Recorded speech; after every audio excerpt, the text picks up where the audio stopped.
Fenster nicht öffnen. Also vor allem unterwegs dann später mal sagen dürfen, dass Palästina eines Tages frei sein wird und Frage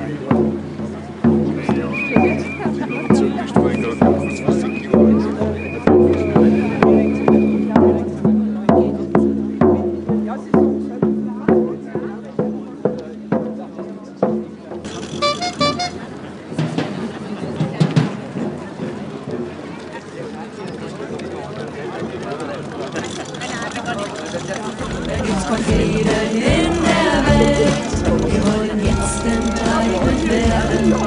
Der Besitzer ist ein Egoist, habt ihr irgendwelche Beschwerden? Nur frei ist, wer besitzlos ist. Wir wollen Frieden für den Frieden, wer heute zu Fuß zur Arbeit geht. Denn er spricht 2,50 €, da lassen wir's Auto leer stehen. Wir wollen nicht weiter entlastet werden, es ist ja schließlich unsere Pflicht auf Erden. Wir wollen gute Bürger sein, wir Solidarischen stimmt jetzt mit ein. Wir wollen Frieden für den Frieden, mehr und Zäun fürs CO2. 100 Milliarden für die Rüstung zaubern wir ganz schnell herbei. 100 Milliarden könnten auch den Hunger stillen, mit offenen Herzen und am guten Willen. Doch in der Rüstungsindustrie sieht man den großen Hunger einfach nie. Wir wollen Frieden für den Frieden, wir opfern uns sehr gerne auf. 100 Milliarden für die Rüstung, da legen wir gerne als Schipper drauf. Kopflester Panzer für den Frieden, lasst uns alle einander lieben. Ja, das ist wahre Solidarität. Vielen Dank, jetzt weiß ich auch, wie's geht. Wir wollen Frieden für den Frieden. Also gut. Also, wir öffnen die Veranstaltung. War ein toller Marsch schon mal. Um 3 Nachmittag war ja fast noch gar nicht da. Und jetzt sind wir doch eine ganz ansehnliche Zahl. Jetzt hören wir uns ein Lied vom Martin und dann spricht die Gerti ganz kurz und dann der Florian Pfaff, gell? Für dich, für mich, für die ganze Welt. Oh, für dich, für mich, für die ganze Welt. Oh, so kommen wir nie aus dem Krieg hinaus, der Gewaltspirale in unserem Haus. Für dich, für mich, für die ganze Welt. Oh, für dich, für mich, für die ganze Welt. Oh, du bist ein Jude, ein Palästinenser. Ah, bist ein Russe, ein Ukrainer. Bist ein Chinese, Taiwanese. Bist ein Inder, Pakistani. Doch wenn man dir deine Heimat stiehlt und deine Häuser zerstört dazu, dann wirst du zur Bestie mit Herz aus Stein und tötest alles mit Augen zu, mit Augen zu.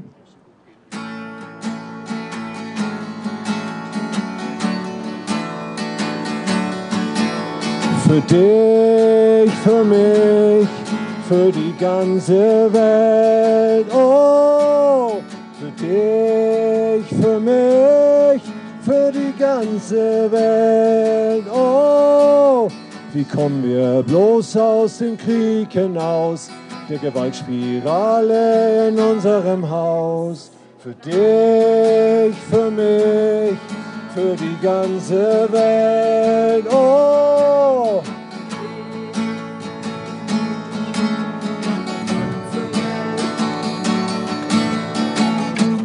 ich bin ein Buddhist, ich bin ein Hindu. Jude, ich bin ein Christ. Ah, ich bin ein Schied, ich bin ein Sunnit. Ah, bin ohne Glauben buchstabentreu. Doch wenn man mir meine Kinder nimmt und meine Liebste noch dazu, dann werde ich zur Bestie mit Herz aus Stein und töte alles mit Augen zu, mit Augen zu.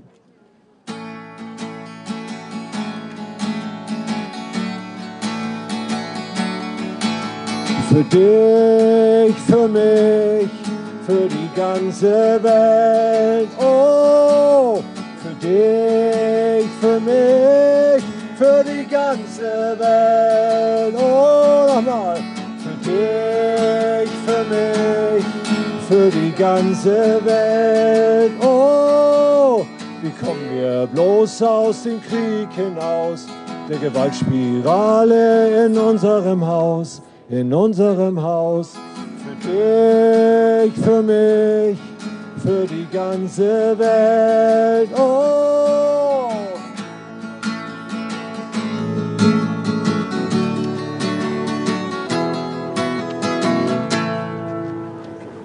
So, vielen Dank. So, als nächstes macht die Moderation die Gertraud. Die ist ja bekannt, weil die ja letzte Woche schon in München vor ein paar tausend Leuten am Odeonsplatz geredet hat. Jetzt haben wir es gewinnen können, dass sie bei uns spricht. Genau, toll. Und wie macht das jetzt? So ein Kasperl. Grüß euch miteinander, ich freue mich total, dass so viele Leute da sind, dass so viele Leute verstanden haben, dass so ernst ist die Situation jetzt. Und dass so viele Leute Gesicht zeigen für Frieden. Danke, dass du gekommen hast. Das ist einfach super so.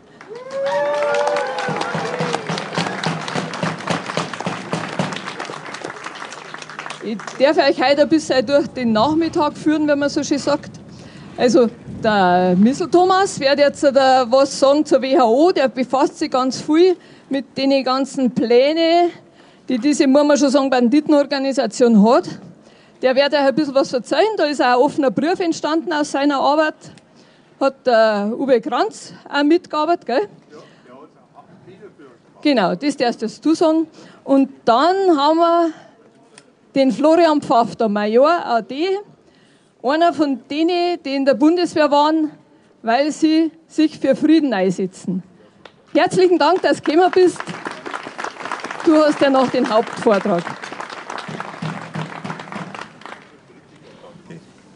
Hallo, grüß euch Koppenland. Teil davon von euch kennt mich.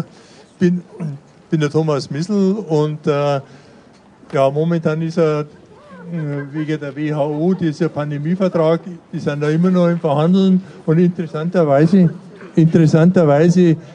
muss der Chef von der WHO, wir konnten den Namen gerade nicht aussprechen, der muss irgendwie gesagt haben, irgendwie haben wir viel mehr Gegenwind, als wie ursprünglich erwartet. Ne? Also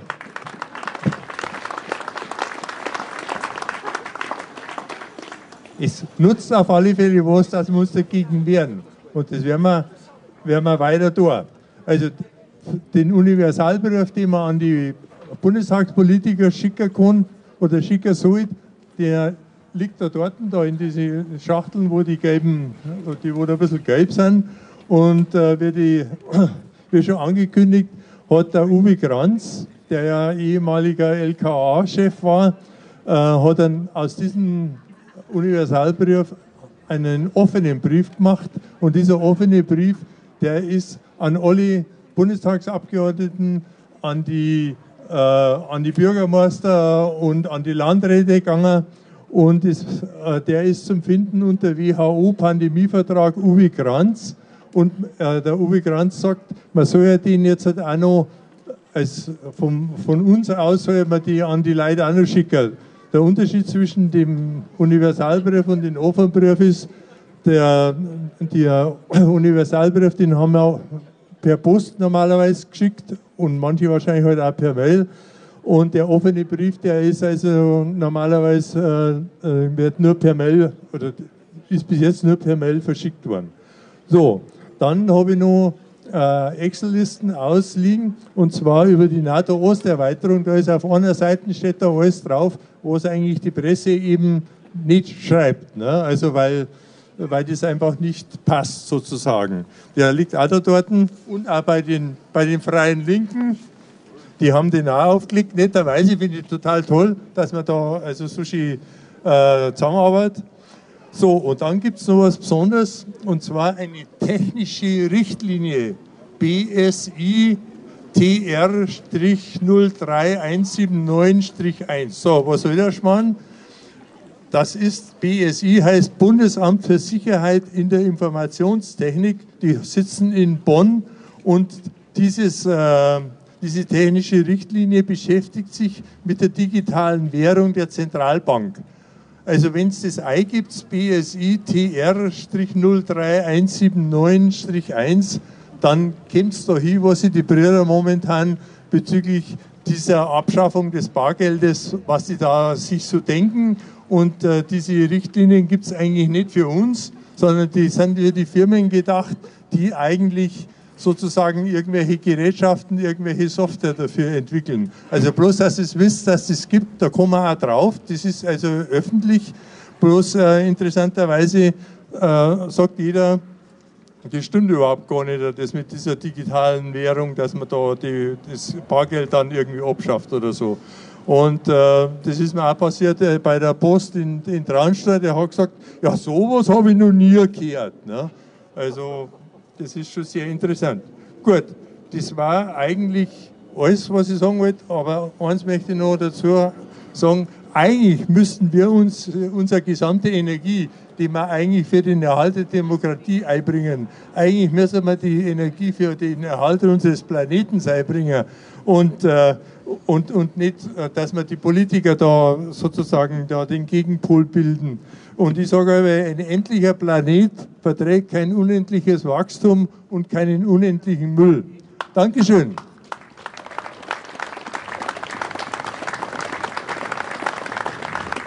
Das war einmal eine gescheite grüne Position, oder? Kein unendliches Wachstum und keinen unendlichen Müll. War gescheiter wie Krieg führen.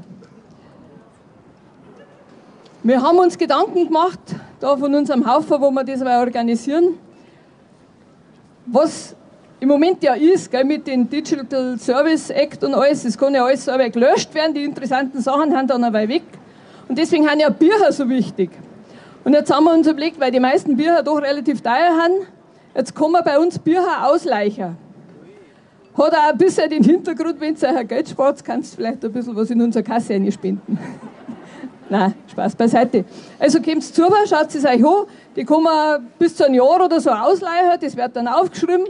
Jetzt muss man das Geld einmal zahlen, aber sobald man es zurückbringt, mit einem kleinen Abzug kriegt man das Geld dann wieder zurück praktisch. Und wer es halten möchte, darf es auch halten. Also kommt es gern zu, weil Bücher kann uns keiner löschen. Gut, jetzt war der Florian Pfaff dran. Ich freue mich total, dass du bist das zweite Mal jetzt da. Und ich muss sagen, ich habe so einen Respekt vor euch. Der kann jetzt genauso gut im Liegestuhl sitzen und sagen, ich habe eine gute Pension, ich mache jetzt nichts mehr, ich lasse einen Herrgott einen guten Moos ein. Wäre da auch mal da.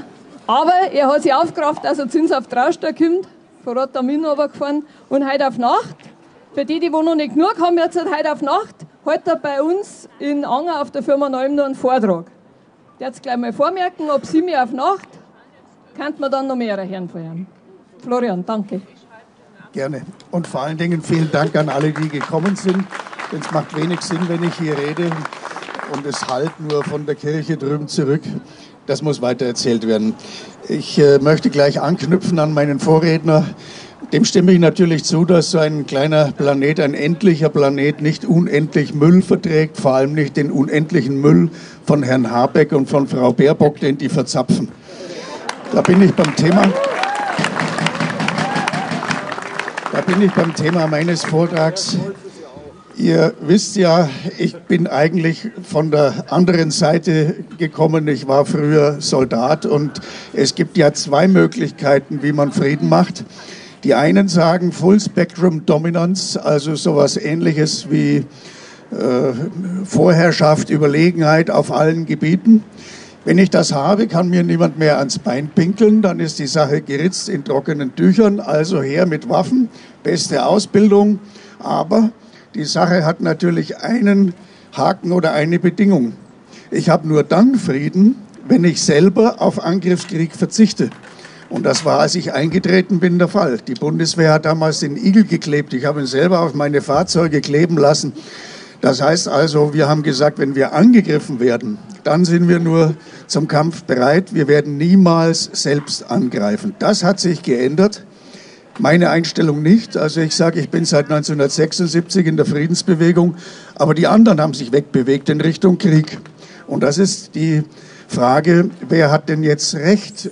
Diejenigen, die sagen, wenn wir recht stark sind, wenn wir Full Spectrum Dominance haben, dann kann nichts passieren, dann leben wir gut. Oder haben die recht, die sagen, Gandhi hat es vorgeführt, der hat gesagt, wir kämpfen nicht, wir sind gewaltlos. Oder auch die Revolution in Ostdeutschland, das war ja auch gewaltlos. Wer hat da recht? Das kann man nur beurteilen, wenn man sagt, was passiert denn dann weiter? Nun ganz einfach, fangen wir mal mit dem Gandhi an oder eben mit der deutschen Einheit. Da gibt es viele Beispiele. Man könnte auch Willy Brandt die Ära nehmen, wo die Leute gesagt haben, jetzt machen wir Abrüstung, nicht Aufrüstung, Abrüstung, wir machen Rüstungskontrolle, wir machen auf Frieden, Freundschaft. Das hat immer funktioniert, das hat bei Brandt funktioniert, bei Gandhi funktioniert, bei Gandhi sogar gegen die Engländer. Die kann man vergleichen mit heute mit den USA. Das heißt also, da wissen wir, wer diese Haltung hat, die funktioniert. Natürlich nur so lange, bis man einen hat wie die USA, die sagen, wir greifen den jetzt trotzdem an. Das haben wir in Afghanistan gesehen, dann dauert es 20 Jahre, bis man wieder Frieden hat. So, und wie ist auf der anderen Seite? Wie ist das mit denen, die sagen, wir setzen auf Waffen? Nun, auch das kann man sich weiterdenken, was dann passiert. Das ist ganz logisch.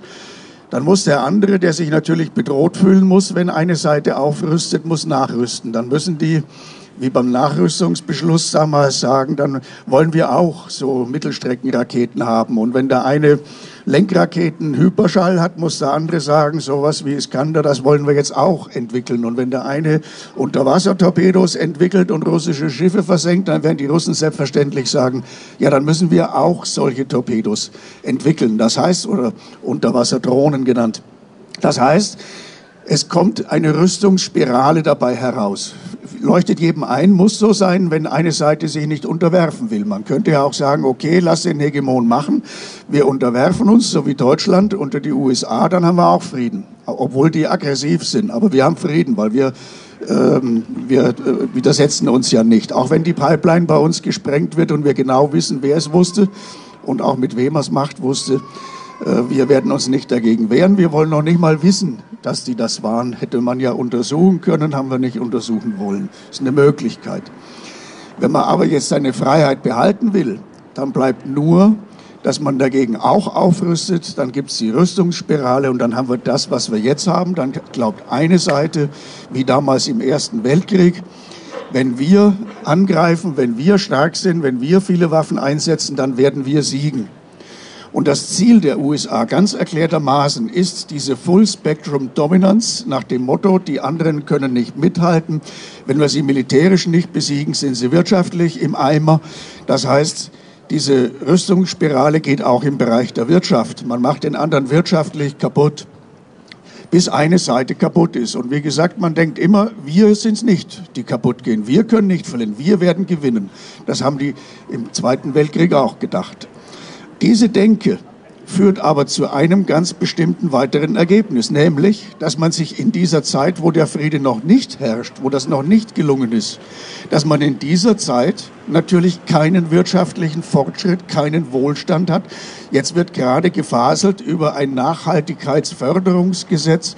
Völliger Schwachsinn, was die Politiker da beraten, denn wir haben ein Ein Wirtschaftswachstumsgesetz, so heißt es. Wir haben ein Wirtschaftschancengesetz, heißt glaube ich sogar ganz richtig. Wir haben ein Wirtschaftschancengesetz schon längst, kurz nach dem Zweiten Weltkrieg hat man das niedergeschrieben, nennt sich Grundgesetz. Im Grundgesetz steht drin, dass Krieg verboten ist und der Friede anzustreben ist. Und schon blüht die Wirtschaft auf.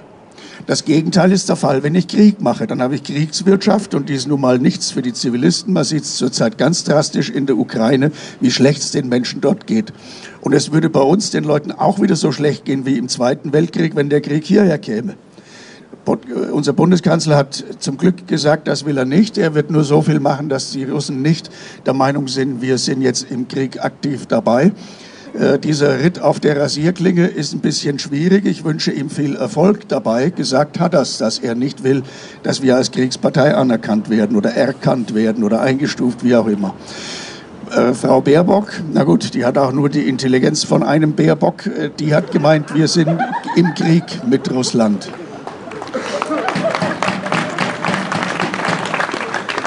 Und Herr Habeck hat auch nur wenige Baerbock-Intelligenz, denn der hat auch gesagt, wie Frau Baerbock, wir müssen Russland ruinieren. Warum ist das Unfug? Also abgesehen davon, dass es nicht geht, wir sehen es ja jetzt schon, unsere Wirtschaft leidet ja mehr als die russische.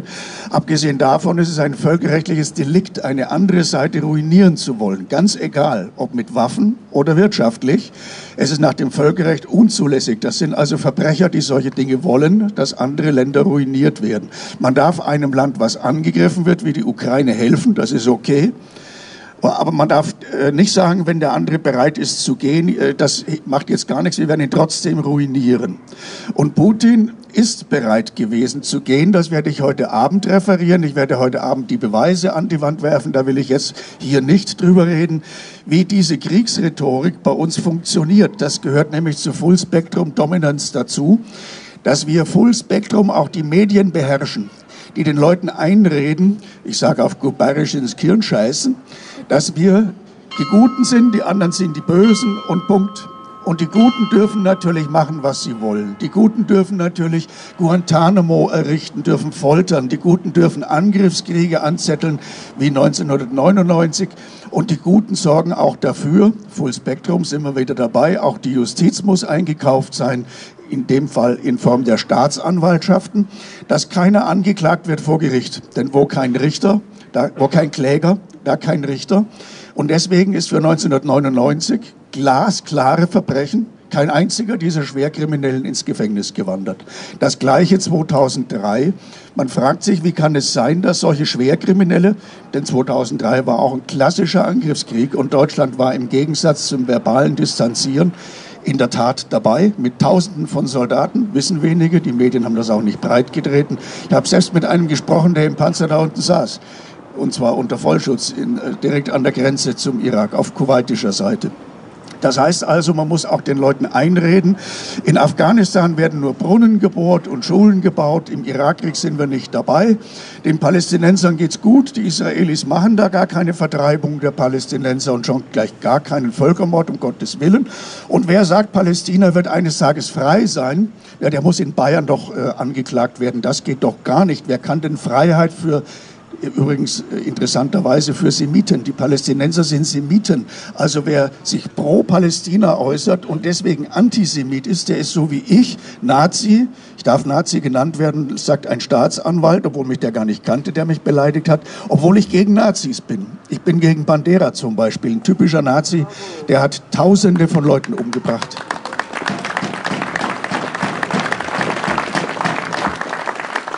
Ich komme zum Ende meiner Rede. Was wir hier also erleben, ist nicht Friede, sondern Full Spectrum Dominance im Sinne von Angriffskriege führen können, zumindest einfädeln. Der Ukraine-Krieg, der heute vor 2 Jahren ausgebrochen ist ja nur der große, der internationale Krieg. Der Ukraine-Krieg war vorher in Form eines Bürgerkriegs schon seit 2014 im Gang. Da redet niemand davon und es redet auch keiner davon, dass vor einer Woche, vor 2 Jahren, es die Ukraine war, die angefangen hat, mit Artillerie zu eskalieren. Das kann man alles nachlesen in den OSZE-Berichten, dass es nicht die Russen waren, sondern die Ukrainer, die diesen Krieg eskalieren haben lassen. Ganz im Sinne der USA, was ich heute Abend dann, wie gesagt, mit Belegen beweisen werde. Ich will jetzt nur sagen, Man muss sich doch, wenn man das erkennt, dass es zwei Lösungen gibt. Im einen Fall lebe ich in Wohlstand, in Freundschaft und Frieden. Und im anderen Fall lebe ich in Angst mit wirtschaftlichem Niedergang und ungewissem Ausgang, ob ich denn überhaupt tatsächlich gewinne. Ich komme gleich noch kurz zu einem Punkt. Wenn ich diese Wahl habe, muss ich doch erkennen, was schöner ist. Es ist doch schöner, in der Sonne zu stehen, im Frieden zu leben, als hier irgendwo im nuklearen Niederschlag, im Fallout. Oder auch bei weniger schlimmen Dingen mit Artilleriegranaten beschossen zu werden, wie es auf anderen Marktplätzen in Donetsk und Lugansk war. Dort hat die Ukraine reingeschossen mit Artillerie, 14.000 Tote. So, und ich habe gesagt, ich komme zum Ende. Ich will noch sagen, warum diese Idee total verrückt ist mit der Full-Spectrum-Dominance. Weil der Schuss nach hinten losgehen kann. Wenn ich erkläre, ich will euch beherrschen, werden die anderen alles tun, alles entwickeln, was sie können, um dem ins Handwerk zu pfuschen. Und wer weiß denn, was noch entwickelt wird? Niemand weiß es. Man hat früher gesagt, Menschen können nicht fliegen, sind schwerer als Luft. Heute fliegen wir. Man hat gesagt, man kann Atome nicht spalten. Aber man hat Atome gespalten. Heute sagen wir, nicht wir, die sagen, unsere Verschlüsselung ist sicher. Unser RSA-Verfahren, sprich Langzahlarithmetik, kann jeder im Internet nachlesen. Das ist sicher. So, und wenn einer nun Zahlen spaltet, lange Zahlen spaltet, was ist dann? Dann ist unsere gesamte Geheimhaltung, unsere gesamte Verschlüsselung von heute Nacht auf morgen früh im Eimer. Und da kann man doch nicht garantieren, dass das nicht gelingt. Es ist eine reine Frage der Zeit, bis einer Langzahlen teilen kann. Ich habe da auch am Königsplatz letzte Woche öffentlich davor gewarnt, man sollte sich nicht so stark fühlen, dass man unfehlbar ist oder unbesiegbar ist. Natürlich machen wir auch Fehler und natürlich kann der andere, ohne dass wir einen Fehler machen, schlauer sein. Dann besteht der Fehler darin, dass wir einfach annehmen, das kann der nicht. Ja, das kann er vielleicht schon. Der kann vielleicht auch Waffen entwickeln, die wir nicht haben. Siehe Putin, der ja haushoch überlegen ist mit seinen Lenkraketen, wo die USA sagen, wir versuchen jetzt auch solche Raketen zu bauen.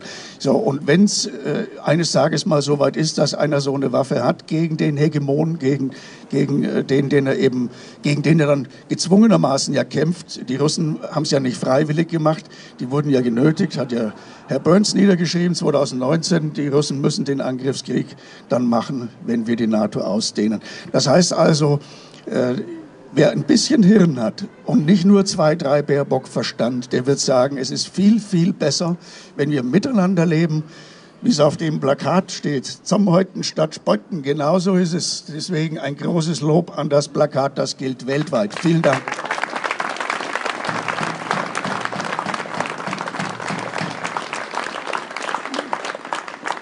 Perfekt. Danke, Florian, für deine Rede. Danke für den Applaus. Ich weiß nicht, ich habe mir jetzt mal ein super Zitat von einem gehört, und zwar von einem russischen General, der im ersten Tschetschenienkrieg gesagt hat, der General Lebed war das: Lassen Sie mich eine Kompanie rekrutieren mit den Söhnen, heute müsste man sagen, und auch Töchtern der Eliten, und der Krieg war am nächsten Tag vorbei. Das ist eine weise Aussage, oder Florian? Kannst du das auch so sagen?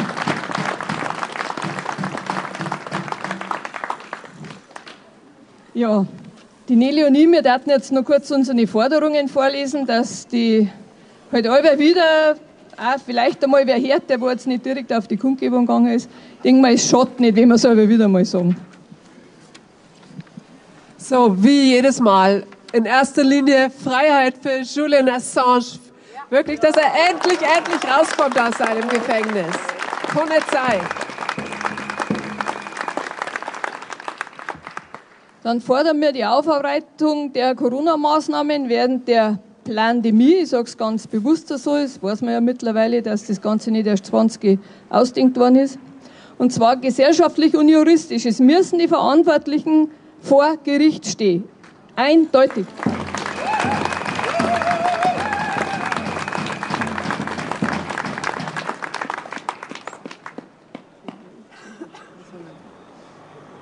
Genau.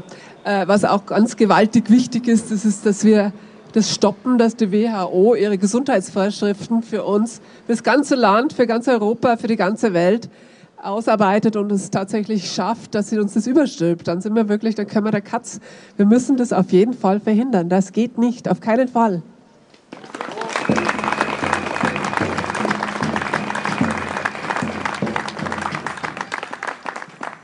Und zur Corona-Aufarbeitung gehört auch dazu, dass die Schäden durch die mRNA-Injektionen endlich wirklich angeschaut wird und dass Ursachenforschung betrieben wird und dass weiter geforscht wird und auch Todesfälle obduziert werden. Es muss endlich mal klar und ehrlich gesagt werden, was wirklich da dahinter ist.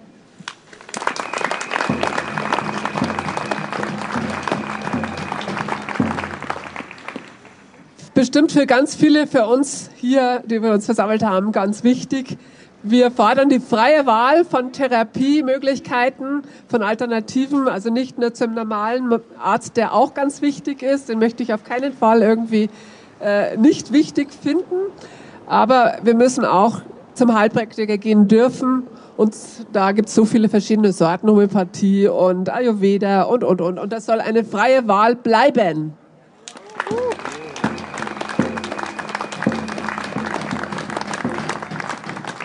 Und dann fordern wir die Rehabilitation von ganz vielen Journalisten und Leuten wie Daniele Ganser oder Dirk Pohlmann, die im Netz hauptsächlich bei Wikipedia beschimpft werden als Verschwörungsideologen, als Neurechte und Antisemiten. Diese Leute arbeiten ganz wichtig, leisten einen Wahnsinnsbeitrag zur Aufklärung von den Leuten und die Leute müssen rehabilitiert werden. Die Leute, die sie erdreistet haben, solche Leute als Antisemiten zu bezeichnen oder als Verschwörungsideologen. Die müssen sich bei denen entschuldigen.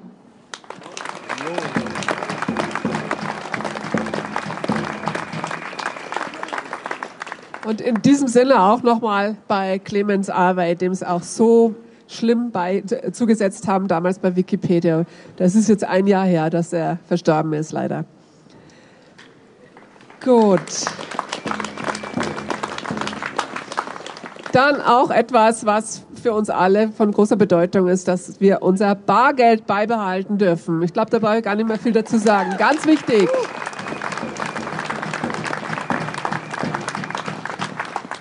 Und jetzt zu einem der wichtigsten Themen zum Frieden. Wir fordern einen massiven Einsatz für Diplomatie und Entspannungspolitik. Lieber 100 Stunden reden wie 1 Stunde schießen, hat einmal ein deutscher Politiker gesagt und ich finde, der hat recht gehabt damit.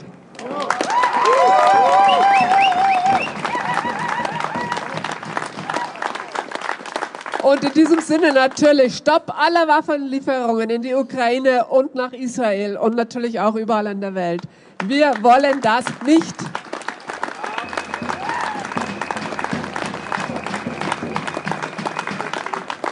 Und ergänzend zu den vielen Tafeln, wo man jetzt dabei sieht, stopp die Ampel und die Ampel muss weg, dann denkt dran, bei der Ampel, schaut mal, wenn es über die nächste drüber fährt, ist es selber auch mindestens ein Lichtel schwarz. Gehört auch zu der Ampel dazu. Und noch was, wenn der Strom ausfällt, ist die Ampel auch aus. Genau. Also das beste Beispiel, dass die Schwarzen nicht viel besser haben, ist der Roderich-Kiesewetter. Wie man sowas sagen kann, normal, weiß nicht. Überlegt jetzt eher selber, was er da mit dem. Ist auch wurscht. Muss nicht sein. Ja, gut, jetzt darf ich noch einladen. Das ist jetzt, also heute auf Nacht Florian Pfaff bei uns in Anger, ab 7. Und dann haben wir die Freude, einen wahnsinnig guten, echten Journalisten bei uns begrüßen zu dürfen, und zwar am 20. März, einen Dirk Pohlmann. Wem sagt denn der Dirk Pohlmann was? Schon, oder? Denen, wo er nichts sagt, derzen bitte googeln, aber nicht Wikipedia, sondern schaut euch seine Geschichten auf Wikihausen an. Also das freut mich total, der fliegt extra von Berlin runter. 20. März, die Flugblätter haben da, wir werden es natürlich auch noch in alle Kanäle einstellen. Ja, ansonsten, jetzt weiß ich nicht, hast du noch ein Lied? Der Martin hat noch ein Lied, möchtest du noch eins, oder? Ja, 5 auf 4, das passt schon. Wann gehen wir wieder los? Wann gehen wir los? Los.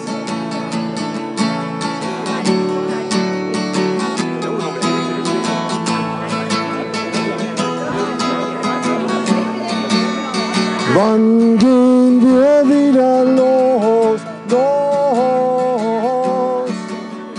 Wann gehen wir wieder los? Los.